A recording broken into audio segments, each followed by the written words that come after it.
Hoy volveremos a estudiar las profecías de la Biblia. Y específicamente hablaremos hoy del momento cuando el Señor regrese a buscar a su iglesia, a regresar a su pueblo. Lo que la mayoría de las iglesias llama el rapto y lo que la Biblia llama el arrebato, podríamos decir, cuando el Señor venga a arrebatar a su iglesia, ¿no es cierto? Es verdad, la palabra rapto no aparece en la Biblia, pero sería injusto decir que porque no está en la Biblia esto no es realidad.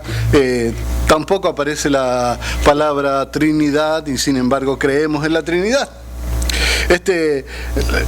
La Escritura enseña que Jesús vendrá a buscar a su pueblo, vendrá a buscar a su iglesia. Ahora, la enseñanza popular dice así, dice que un día tú, si no eres cristiano, vas a ir caminando por la calle. Y cuando vayas caminando por la calle, puede ser que vayas caminando con otra persona. Tal vez tu novia, tu esposa, tu esposo, tu novio, tu amigo, tu hermano. Bueno, alguien. Tú vas a ir conversando con esta persona y de pronto, en cosa de un segundo, en un abrir y cerrar de ojos, sin un sonido, nada, esta persona va a desaparecer. Y tú vas a ir caminando y vas a hablar y la otra persona no te va a contestar, entonces vas a mirar para el lado y no va a estar. Y vas a mirar alrededor y vas a ver que hay atrás, un pasito atrás tal vez, se quedaron la ropa, la camisa, el pantalón, los zapatos, los calcetines, el celular de la persona que iba conversando contigo, pero esta persona ya no va a estar. Es más, dice la enseñanza de que si tú vas en un bus, todos van a ir contentos y de pronto, de nuevo, sin ningún aviso, el chofer, por ejemplo, si él era cristiano, él va a desaparecer. Y cuando él desaparezca, ahí va a quedar su ropa también, su uniforme quizás, tal vez su anillo, su reloj, su joya, cualquier cosa que él usaba, pero él ya no va a estar. Y el bus va a chocar. También, si en vez de ir en un bus tú vas en un avión, de pronto el piloto va a ser el que va a desaparecer y el avión se va a caer y todas las personas que iban en el avión van a perecer. Se nos enseña que esto se le llama el rapto secreto. Dice que Jesús vendrá en secreto, que nadie se dará cuenta cuando Él regrese, que nadie lo verá, que nadie sabrá que Él vino, nomás sabrán que la gente desapareció. Lo interesante es que esta enseñanza es creída por la mayoría de las denominaciones cristianas de nuestros días. Casi todas las iglesias los predican. Ustedes lo van a ver en la mayoría de los programas de predicadores en la televisión. Ustedes van a una librería, buscan un libro sobre profecías, casi todos te van a hablar de eso. Buscas una película sobre profecía y vas a encontrar, por ejemplo, la serie que se llama Left Behind, ¿no es cierto? O Dejados Atrás, y te vas a dar cuenta de que todas hablan del mismo tema. Y bueno, cuando uno ve todo eso, dice, no hay otra vuelta, seguramente así va a ser cuando el Señor regrese. Lo extraño acerca de esta enseñanza es que esta doctrina jamás fue enseñada antes del año 1800 de nuestra era. Esta no fue enseñada por los apóstoles, jamás los apóstoles enseñaron esto, ni lo creyeron, no hay documento ni ninguna cosa que nos diga que lo creyeron los llamados padres de la iglesia primitiva. Nunca se creyó antes de la Reforma Protestante. Ninguno de los reformadores, ni Lutero, ni Calvino, ni ninguno de ellos, jamás enseñó ni creyó esta doctrina.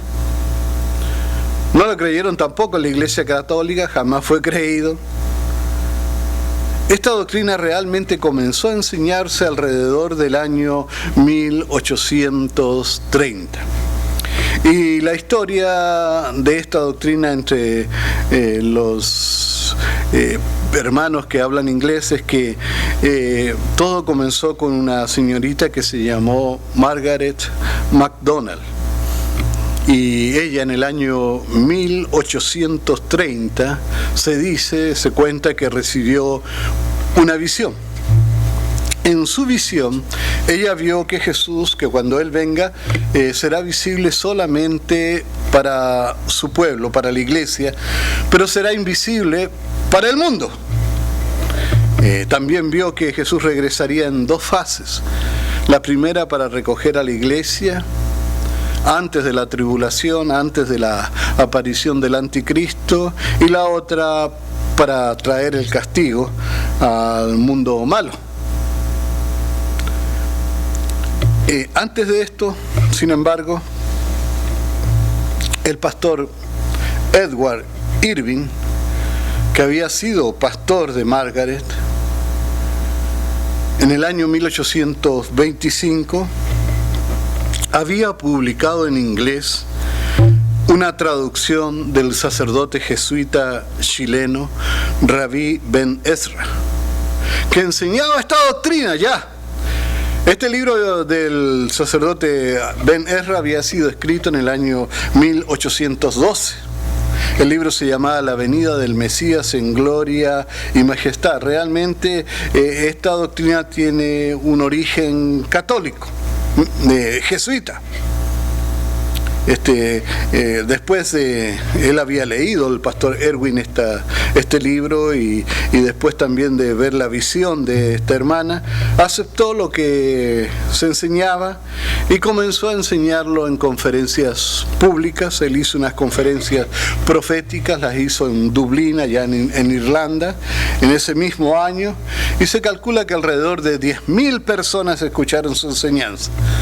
Después, esta doctrina fue aceptada allí mismo por un hombre llamado John Nelson Darby, quien entonces era ministro oficial de la Iglesia de Irlanda, pero que junto con otras personas por allí en el año 1831 formaron un movimiento que se llamó los Hermanos de Plymouth. Y Darby entonces influenció a Ciro Ingerson Scottfield, y creyendo en esta doctrina, publicó una Biblia con anotaciones de él, donde él hacía comentarios de los diferentes versículos o capítulos de la Biblia. Y este señor Scottfield, este hermano Scottfield, que creía en esta doctrina, incluyó esta doctrina allí en su Biblia. Ahora, la Biblia de Scottfield es muy conocida, incluso hoy. Y muchas personas, cuando leen la Biblia y ven las anotaciones, las notas que están al margen o abajo, ¿no es cierto?, y leen las anotaciones, entonces, en una forma quizás sin darse cuenta, piensan que esas anotaciones son también inspiradas, son también esos comentarios bíblicos. Y entonces, así como millones de personas han aceptado la enseñanza de Scottfield, o la enseñanza más bien de el rapto secreto.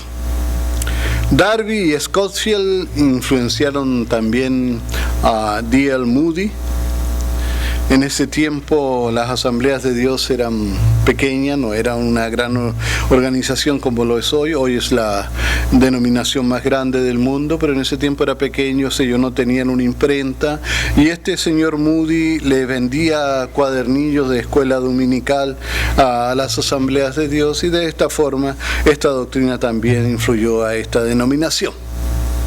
Escritores de ese tiempo, como el señor Dave McPherson, dijo que las ideas del rapto llegaron y se introdujeron a los protestantes junto con otras literaturas de origen católico. Preston Elby dijo que antes de la señorita MacDonald, las ideas del rapto fueron enseñadas por 2 sacerdotes católicos de la orden de los jesuitas, y esta es la verdad. El primero fue el sacerdote español Francisco Rivera, que no fue muy leído, no tuvo mucha aceptación.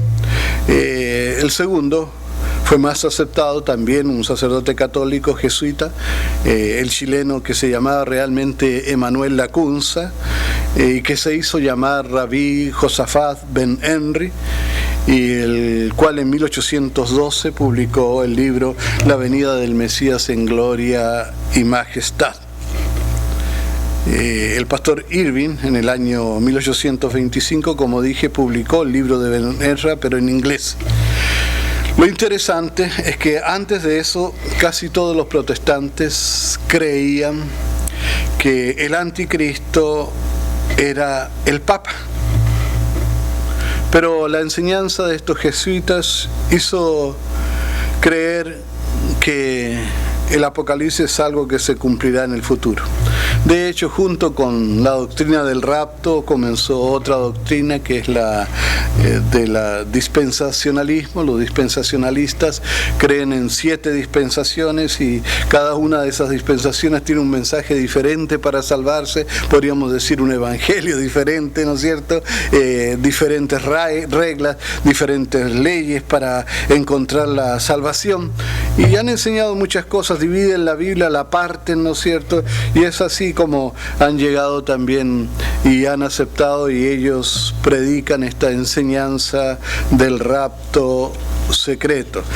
Antiguamente la iglesia creía que, bueno, habían 2 movimientos: los preteristas, que pensaban que el Apocalipsis ya se había cumplido, y otros que decían que el Apocalipsis se iba cumpliendo en la historia de la humanidad.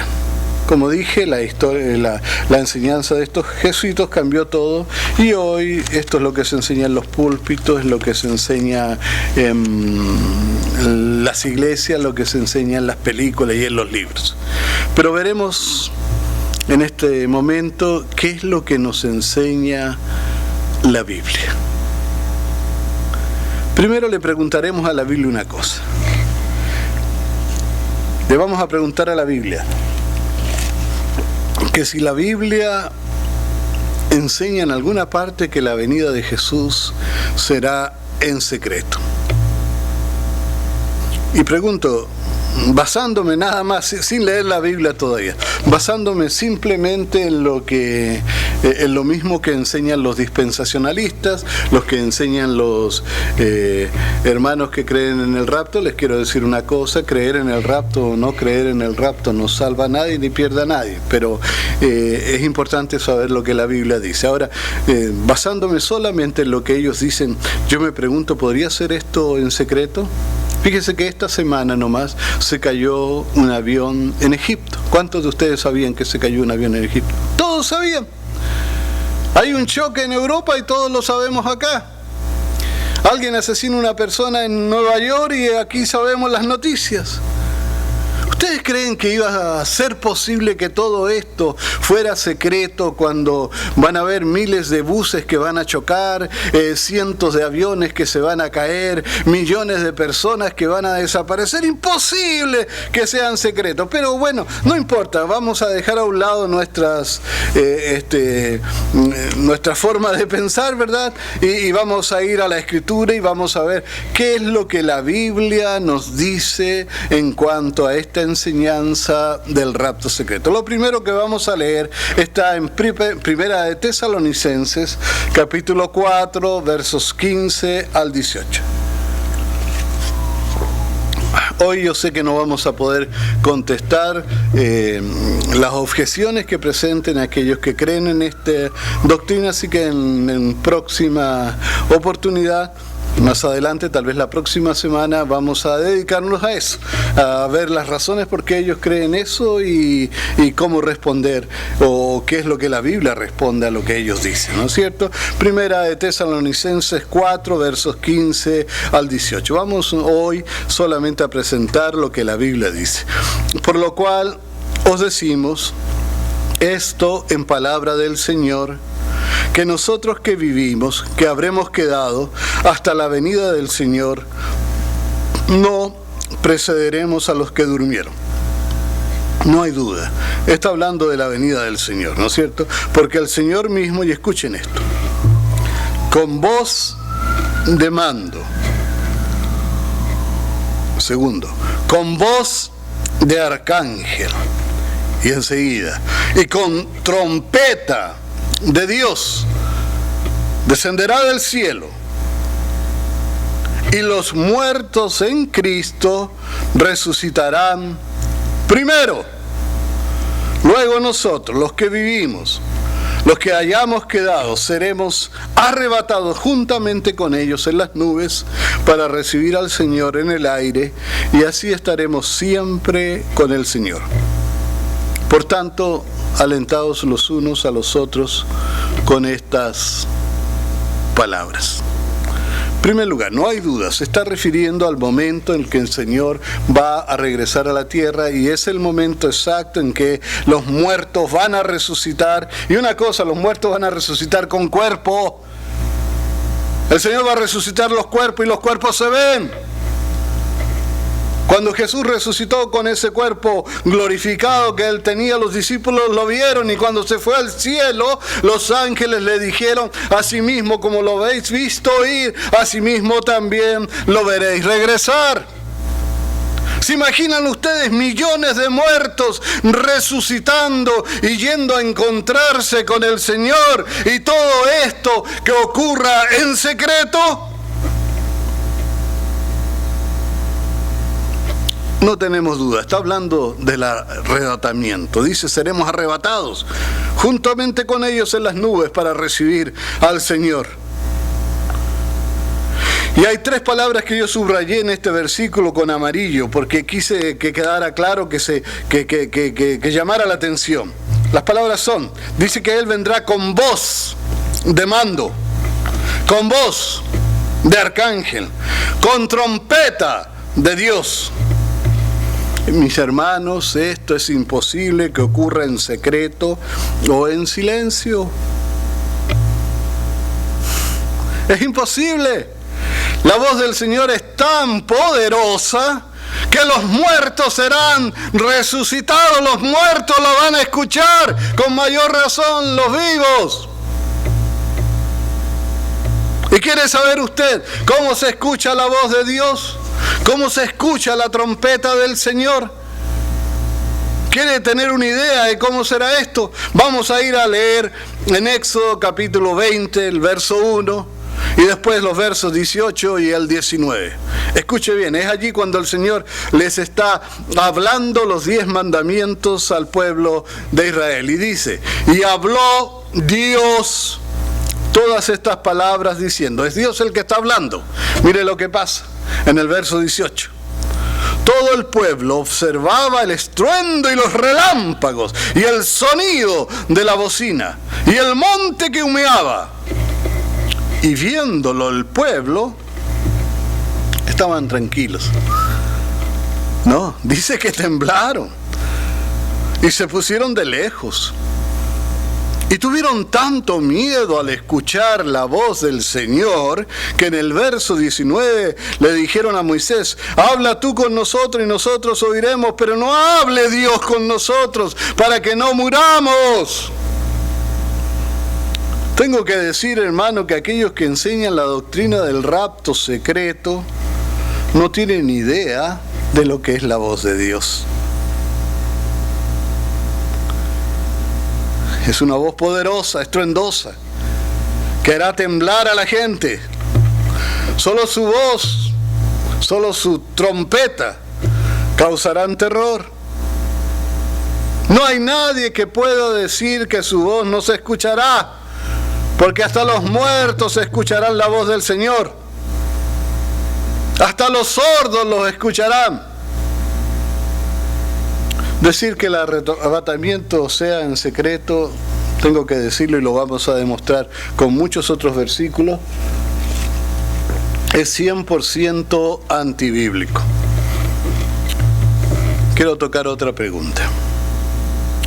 Le vamos a preguntar a la Biblia: ¿Jesús vendrá por su iglesia antes o después del anticristo y de la tribulación? Y vamos a leer Mateo 24, verso 21 primero. Dice, abra su Biblia en Mateo 24 porque vamos a leer algunos versículos. El primero es el 21. Porque habrá entonces gran tribulación. Les voy a decir una cosa. La palabra gran tribulación lo que tanto se habla de la gran tribulación, es sacado de aquí, no está en otra parte en la Biblia. Este es el único versículo que habla de la gran tribulación. Aquí está hablando sin duda de la gran tribulación. No hay vuelta que darle. Cual no la ha habido desde el principio del mundo hasta ahora, ni la habrá. O sea, va a ser la tribulación más grande, más poderosa, más dolorosa, más fuerte que pueda haber. Está hablando entonces de la gran tribulación. De eso no debiéramos tener ninguna duda. Y entonces, después de describirnos un poquito esto, en los versos 29 al 31, dice, e inmediatamente después, no dice antes, dice después. E inmediatamente, y voy a leer de nuevo, después. Verso 29 de Mateo 24, dice, e inmediatamente después de la tribulación, después de la tribulación. ¿Qué no entendemos de la palabra después? Escuche, después de la tribulación de aquellos días, el sol se oscurecerá y la luna no dará su resplandor y las estrellas caerán del cielo y las potencias de los cielos serán conmovidas. Y entonces aparecerá la señal del Hijo del Hombre en el cielo. Y entonces lamentarán todas las tribus de la tierra y verán al Hijo del Hombre viniendo sobre las nubes del cielo con poder y gran gloria, y enviará a sus ángeles con gran voz de trompeta de nuevo, y juntarán a sus escogidos de los cuatro vientos, desde un extremo del cielo hasta el otro. De nuevo, es lo mismo. El Señor viniendo en las nubes de los cielos, de nuevo la trompeta, lo mismo, es la venida del Señor, es cuando Él viene a buscar a su iglesia, es cuando Él viene a buscar a su pueblo, no son cosas diferentes. Cuando Él venga a recoger a su pueblo desde los cuatro vientos de la tierra. La Escritura dice que eso ocurrirá, lo tengo aquí, el verso 29, inmediatamente después de la tribulación que en este mismo capítulo se estaba nombrando. Vuelvo a preguntar, ¿qué parte de después no entendemos?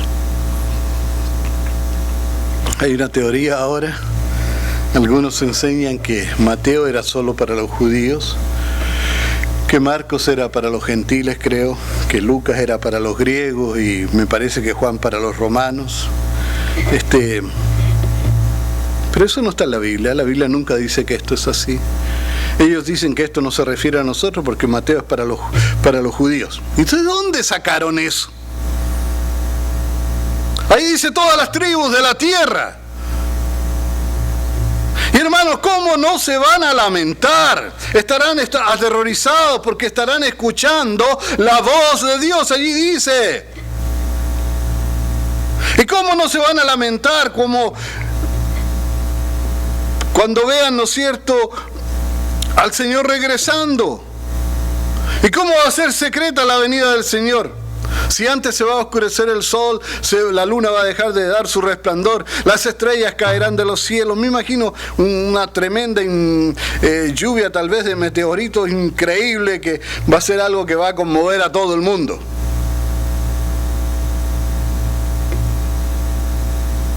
Todo será conmovido, dice la Escritura.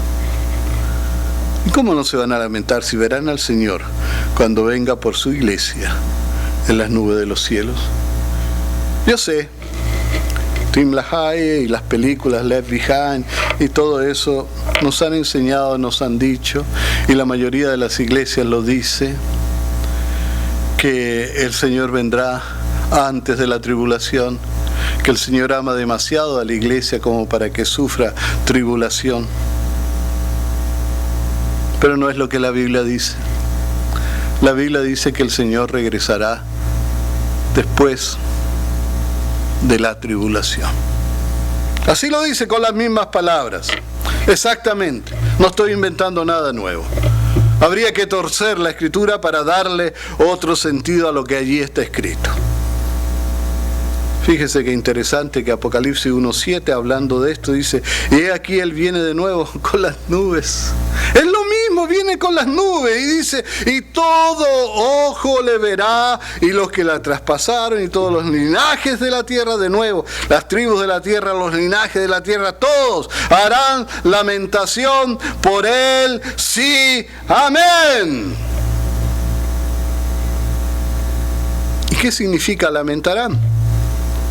Si usted va a Apocalipsis 6, verso 16, dice: y decían a los montes y a las peñas: caed sobre nosotros y escondednos del rostro de aquel que está sentado sobre el trono y de la ira del Cordero. ¿Saben una cosa, hermano? Prefiero creerle a la Biblia. Prefiero creerle también a 18 siglos de historia de la iglesia cristiana que creerle a las enseñanzas modernas que no tienen base bíblica. No hay base bíblica. Vamos a verlo claramente la próxima semana, pero no existe base bíblica para esta enseñanza del rapto secreto. No es bíblico. Vamos a hablar un poquito de qué es lo que es la tribulación ahora. ¿Sabe una cosa, hermano? Que la Biblia siempre que habla de tribulación está hablando de algo que le va a ocurrir a la iglesia. Tribulación significa apretar, empujar, para lograr algo, más o menos. La tribulación, cuando la Biblia usa la palabra tribulación, habla de algo que pasa en la iglesia. Por ejemplo, ¿qué les parece? Vamos a ver Hechos 14, verso 22. Hechos 14, 22. Dice: confirmando los ánimos de los discípulos, exhortándolos a que permaneciesen en la fe, y diciéndoles, y escuchen esto, los nuevos maestros nos dicen que la iglesia no pasará por tribulación, pero escuchen esto: es necesario que a través de muchas tribulaciones entremos en el reino de Dios. La tribulación es necesaria, eso lo dice, y no es para el mundo, es para la iglesia, es para que entremos al reino de los cielos. Y cuando se escribieron estas palabras era el tiempo en que la iglesia era perseguida. Nerón, el César de ese tiempo, el rey de los romanos, ¿no es cierto? El gobernador Nerón, a los cristianos les prendía fuego por las noches como antorchas humanas para alumbrar sus jardines. Y los romanos de esos días echaban a los cristianos, a las bestias en el circo, y se sentaban alrededor para divertirse mientras los animales salvajes mataban a los cristianos y se los comían. La iglesia ha sido perseguida y ha sufrido persecución a través de todos los siglos. Nada más en la Edad Media, por ejemplo, se torturaban y quemaban a los cristianos, ¿no es cierto?, en nombre de la llamada, mal llamada, Santa Inquisición.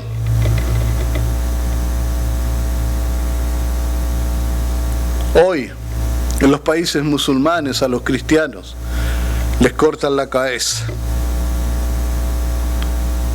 Sí, la iglesia ha pasado por tribulación y pasará por tribulación. De hecho, es difícil que haya tribulación si no está la iglesia. La tribulación es para la iglesia. Siempre ha sido para la iglesia. Los invito a leer Apocalipsis 13, verso 7. Ahí nos está hablando del anticristo, del gobierno del anticristo y de lo que va a pasar con la iglesia en ese tiempo. Escuchen. Y se le permitió hacer guerra contra los santos y vencerlos.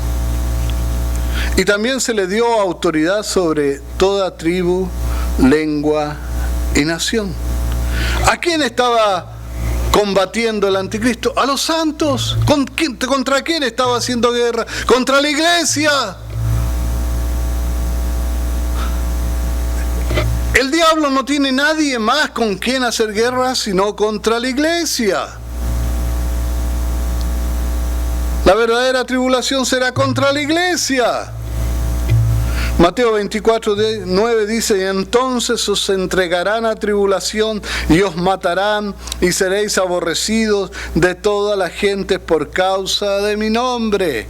Esos son unos versículos un poquito más adelante, ¿no es cierto? Antes de que el Señor a la tribulación le llame la gran tribulación. La razón por qué mucha gente no acepta esto de la gran tribulación es porque confunden, de que pasaremos por la tribulación es porque confunden la ira de Dios con la tribulación. Son dos cosas diferentes. La iglesia no va a sufrir la ira de Dios, pero la iglesia sí va a pasar por tribulación. Son dos cosas diferentes. La iglesia pasará por la tribulación y será protegida de los castigos de la ira de Dios. La iglesia no tiene por qué ser castigada, no será castigada por Dios. Pero la iglesia sí pasará por la tribulación, por persecución, apreturas, dificultades, luchas. Hoy en día los predicadores dicen: si tú estás enfermo, Dios te sana inmediatamente. Si no tienes dinero, Dios te hace rico de un día para otro. Y enseñan esas cosas y la gente confundida los sigue como ciegos que siguen a un líder ciego y están yendo directamente al infierno si siguen esa misma idea. Quiero tener otro tema, como dije, para examinar el otro lado. ¿De dónde sacan? Porque realmente no hay bases bíblicas. No existe ningún texto bíblico que diga Jesús va a regresar en dos partes, antes del anticristo y después del anticristo, y la iglesia no va a pasar por la tribulación. Ninguna de esas cosas está escrita. No está nomás. Hoy quisiera terminar con otro texto que está en 2 de Tesalonicenses, capítulo 2, versos 1 al 3. Dice: pero con respecto a la venida de nuestro Señor Jesucristo, está hablando de la venida del Señor, y nuestra reunión con Él, está hablando de cuando Él nos venga a buscar, porque ese será el momento que nos reuniremos con Él. Os rogamos, hermanos, que no os dejéis mover fácilmente de vuestro modo de pensar, ni os conturbéis, ni por espíritu, ni por palabra, ni por carta, como si fuera nuestra, en el sentido de que el día del Señor está cerca. Nadie os engañe en ninguna manera, porque no vendrá, y escuchen esto, sin que antes venga la apostasía, sin que antes se manifieste el hombre de pecado, el hijo de perdición. Antes de que el Señor regrese a la tierra habrá una total apostasía. Les voy a decir, apostasía ha habido en la iglesia desde el tiempo de los apóstoles en adelante. La iglesia católica es apostasía, sus doctrinas, sus enseñanzas. Pero no solo la iglesia católica, hay mucha apostasía en las iglesias cristianas, evangélicas de hoy. El evangelio de hoy no es el evangelio de la Biblia. Hoy se enseña el mal llamado evangelio de la prosperidad, que no es evangelio.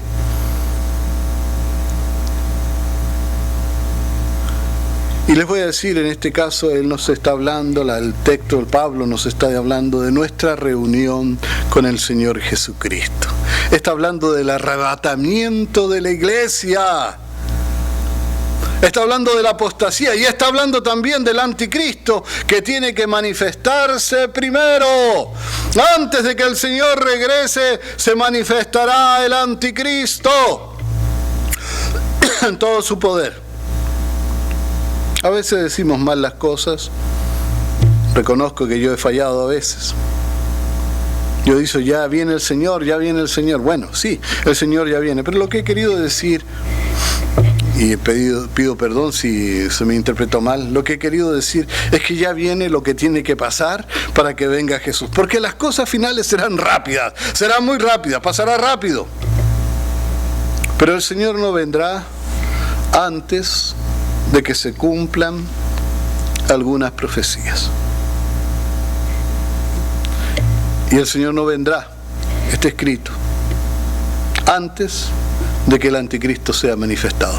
Y no está hablando de aquí de días, semanas, no, cuando el anticristo sea manifestado. Sigo creyendo que el papado es el anticristo, sí, como creían los protestantes antiguos. Tal vez me puedo equivocar, vamos a hablar de eso después. Pero falta que se manifieste con todo su poder. Hermanos, es peligroso no entender esto bien, porque podrías aceptar al anticristo como el Cristo si no sabes que primero tienen que ocurrir algunas cosas, no sabes el orden en que tienen que ocurrir las cosas. Si tienen alguna pregunta, háganmela esta semana, porque la próxima semana vamos a contestar preguntas. Nomás les digo, hermano, no he venido para asustarlos, no es mi propósito enseñar esto para que se asusten, sino para presentar las verdades de la Biblia. Sin embargo, quiero darles una preciosa promesa del Señor que se encuentra en Apocalipsis 3:10. Dice: porque has guardado la palabra de mi perseverancia, yo también te guardaré de la hora de la prueba, esa hora que está por venir sobre todo el mundo, para poner a prueba a los que habitan sobre la tierra. Queridos hermanos cristianos, tengo que decirles que aquellos que guardan la palabra, que creen en la palabra, que se guían por la palabra del Señor, que perseveran en la palabra, serán guardados. Tenemos la seguridad de su protección. Él nos va a proteger, Él nos va a cuidar. Eso no significa que nos va a sacar de la tierra. Cuando las plagas cayeron sobre Egipto, hermanos, los hebreos no fueron tocados, los egipcios sí. De la misma forma, las plagas y los castigos del Señor tocarán al mundo, pero no tocarán a la iglesia. La iglesia pasará, sí, por persecución, pero no por los castigos del Señor. El Señor les bendiga, es mi deseo, mi oración. El Señor les acompañe a todos ustedes.